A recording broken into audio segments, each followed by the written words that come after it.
Good morning from Eric Nielsen Whitehorse International Airport. My name is Alex, and today is a special day for Yukon's Airline. Air North serves Canada's Yukon Territory from its base here in Whitehorse, with a fleet of 737 Classics and ATR 42s. They have a well-established route network out of Whitehorse, using the ATRs for destinations within Yukon and the 737s for longer flights south to places like Vancouver. However, they seem pretty content with their existing network, and it's not every day that they start a completely new route. Their last new destination was Victoria back in 2018, as a tag-on to their Vancouver route. So when they announced back in November that they'd be starting flights from Whitehorse to Toronto via Yellowknife, which is the very first time that the Northwest Territories and Yukon have ever had a direct link to Canada's largest city, I knew I had to come here and see what an Air North inaugural flight was like. The terminal here in Whitehorse is fairly modest, with just enough space for the 3 Canadian airlines that serve it, including, of course, home carrier Air North. And interestingly, I'm told that the WestJet signage gets swapped out on the days that German carrier Condor flies in. At Air North's check-in, they were giving out these celebratory bag tags, and I also got this handy list of the day's events. About an hour before our departure time, there were also a couple of speeches talking about the significance of this route. Good morning, ladies and gentlemen. Thank you so much for joining us on our inaugural first ever flight connecting Whitehorse, Yukon, Yellowknife, and Toronto. I never waste an opportunity to share the sense of pride that I have in knowing that Air North is a Yukon-grown company that continues to have an impact on the territory that is beyond measure. And that is in part thanks to a very, very strong partnership at the core of the company.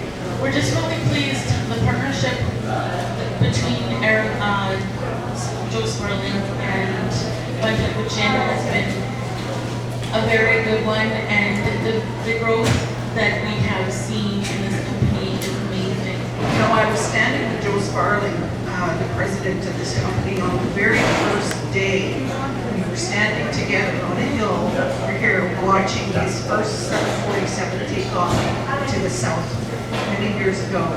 And I just, you know, my heart fills with pride when I see this company adding more and more flights and competing in an industry that's very tough to compete in. So I just want to say thank you very much for this cheese. Thank you for all the hard work and the warm cookies. Thank you very much.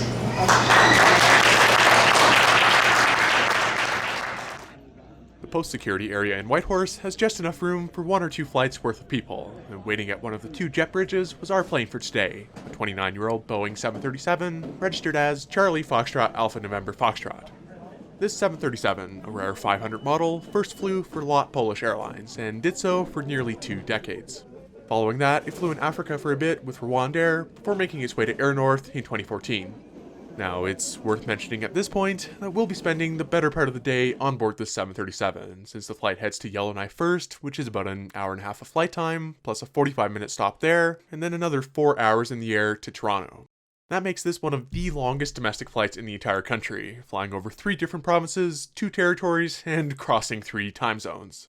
So, let's go see what Air North has in store for us.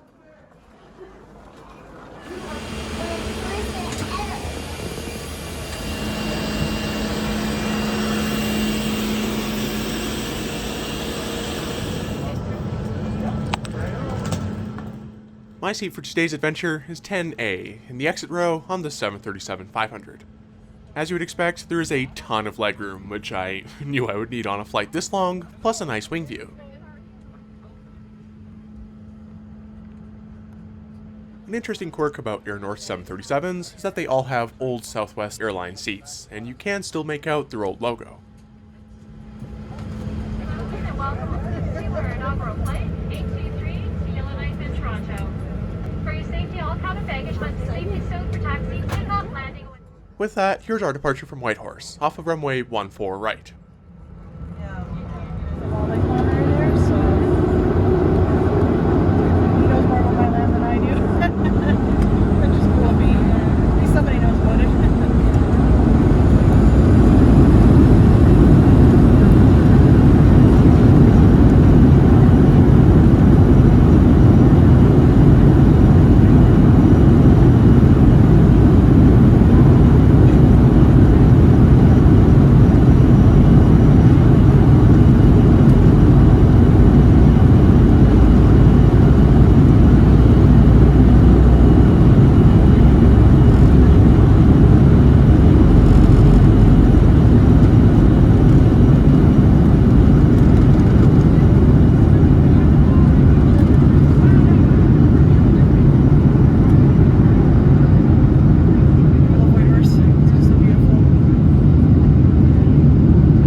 Air North 737s, you'll find the usual tray table at every seat, except for the first row, and the seat back pocket has quite a bit of space, plus this literature package. Inside that was the safety card for the Boeing 737-500,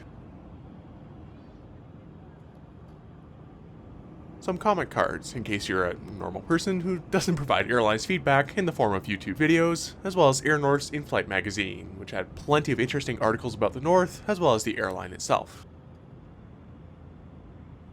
It is worth mentioning that Air North does serve Ottawa as well, with the same stop in Yellowknife, and has done so for quite a few years now. This summer, they're flying once a week to Ottawa and twice a week to Toronto. And finally, there's the usual air sickness bag. As I looked closer at the timeline of today's events while having some breakfast, we got our first glimpse at the Mackenzie Mountains. And just for the record, the food on this flight was most certainly not limited to my gas station purchases. The Mackenzie Mountains are essentially a continuation of the Rocky Mountains and mostly follow the border between Yukon and the Northwest Territories. Thankfully, it was pretty clear for this part of the flight, and was a true treat to see this mountain range I knew nothing about beforehand. We also heard a few words from the captain of our flight, Air North's president and CEO, Joe Sparling, who also acted as a bit of a tour guide for us. Good morning, everybody. Welcome aboard Air North Flight 823. Now, this is bound for Yellowknife with continuing service to Toronto. Just leveled off at 37,000 feet. We are 5 miles from this thing. And we expect to have at the gate in Yellowknife in about 1 hour and 20 minutes. Up on the Mackenzie River now, and that's the Annie River on our left that runs into the Mackenzie, and just a few minutes will be Port Simpson on the right, and that's where the Ard River runs into the Mackenzie. Now, by far one of the best things about Air North is their onboard service, and they did not disappoint on either leg. Even though this flight was just an hour and a half long, we still had a full drink and snack service. I went for a cup of coffee, brewed locally in Whitehorse by Midnight Sun Coffee Roasters in this special Air North branded cup. That was followed by a small breakfast in a bag, which included a muffin, orange, and slice of cheese, plus a wipe and some butter. This was all prepared by Air North's own in-flight kitchen, and funny enough, you can actually buy some of their food at stores in Whitehorse. That muffin was very, very tasty, and was the perfect snack to have as we left the Mackenzie River behind.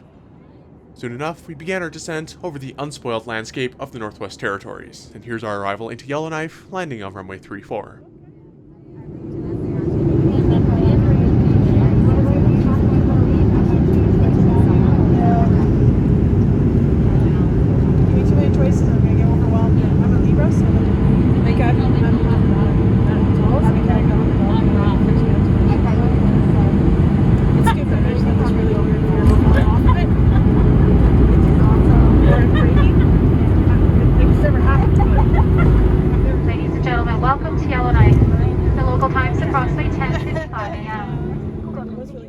This stop in Yellowknife was pretty short, with just enough time to deplane some people, refuel, and board some more passengers for Toronto.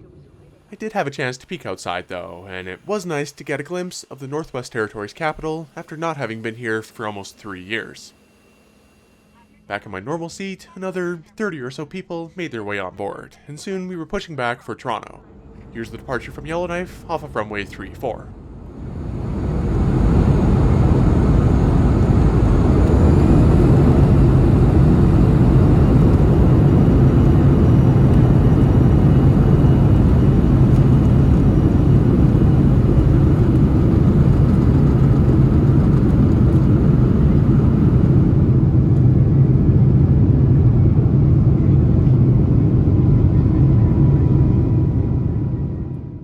Airborne from YZF, we got some more great views of the landscape below, and pretty quickly, the cabin filled with the scent of hot food. Air North already sets itself apart from other Canadian airlines by offering complimentary food on board, but on their quote-unquote long-haul flights to Ontario, they offer an actual hot meal. On today's flight, there were 3 options: a bison shepherd pie, chicken curry, and a vegetarian option. I went with the bison, which came with a Greek pasta salad, bread roll, cheesecake, and the shepherd's pie itself. The salad was very tasty, as was the bread roll, which was surprisingly soft. The main course, which I'd kind of been looking forward to all day, was absolutely delicious and was gone in a matter of seconds. Even then, there was still a slice of cheesecake, and that was just incredible. I kinda regret not buying one of these at the store just to take home with me. Then again, I'm not too sure how well it would survive flying across the country twice. Also on the meal tray was this special placemat commemorating this inaugural flight, which you bet I kept. Air North 737-500s have 122 seats in their typical all-economy configuration. That means the usual 3-3 seating all throughout the cabin, except for the last row, which has 2 seats next to the rear lavatory. Speaking of which, it's got a decent amount of space, though you can tell it gets used quite a lot on these long flights. Something else I noticed is that you can also see traces of this plane's Polish heritage on the lavatory signs. In terms of in-flight entertainment, well, Air North is a bring-your-own type of airline, but with ForeFlight and a bunch of movies I downloaded beforehand, I was well amused. Even after that amazing meal, the crew still weren't done, and came around with a third and later a fourth drink service. As we dodged some dicey-looking weather, the crew also gave out these gift bags to every passenger. Inside was a granola bar from the Air North Flight Kitchen, a 737 pin, 2 Air North pens, this inaugural flight pin, this ATR 42 sticker, a Yukon pin, some chocolate macarons, and this party hat. Those who got off the plane in Yellowknife also got their own bags too, handed out just before we landed there. There is one Air North staple that we didn't quite get on this flight, and that's their warm cookies that they bake on board. However, between all the hot meals and the gift bags, I think they may genuinely have run out of space, so it's perfectly understandable. It certainly doesn't diminish just how fun the rest of the flight was. All of us hope you enjoyed the flight with us today. Thank you for traveling there with Yukon's Airline. And hope to have you on board once again in the near future. Wish you all a great stay in Toronto. With that, after about 6 or 7 hours on board, here's our arrival into Toronto, landing on runway 06 right.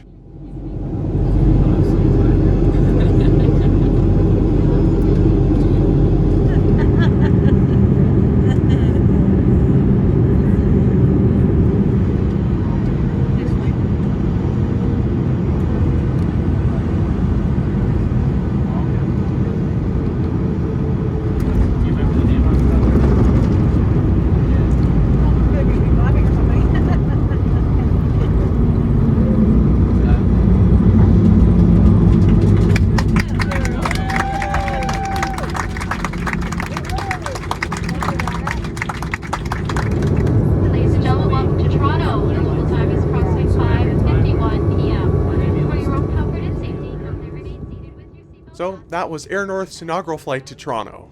What a great day that was, and what a fun flight to be on. I think it's safe to say that Air North is one of Western Canada's hidden gems. The fact that they actually give out complimentary food on domestic flights, reasonably priced ones no less, is astounding in this day and age. That, plus the super welcoming crew and the roominess of the exit row, made this a really pleasant flight. In total, from boarding in Whitehorse to deplaning in Toronto, I spent about 7 hours on that plane. That is quite a long time to spend on a 737 Classic, but for Yukoners and Northwest Territorians alike, that's nothing compared to having to first fly south to someplace like Vancouver or Calgary just to get to Toronto and beyond. So the convenience of having a direct connection from the largest city in Canada to 2 of Canada's territories is unparalleled. There were also a few more celebrations taking place in Toronto, but unfortunately they were before security and scheduled to happen 20 minutes before my next flight home. As much as I would have liked to attend, I didn't really want to take my chances with security lines these days, so I'll leave it there. Huge congratulations to Air North on the launch of this historic route, and I think it'll do very well for them. Flight has clear doors for arrival and cross-check. Thank you so much for watching this special day with Yukon's Airline, and I'll catch you next time.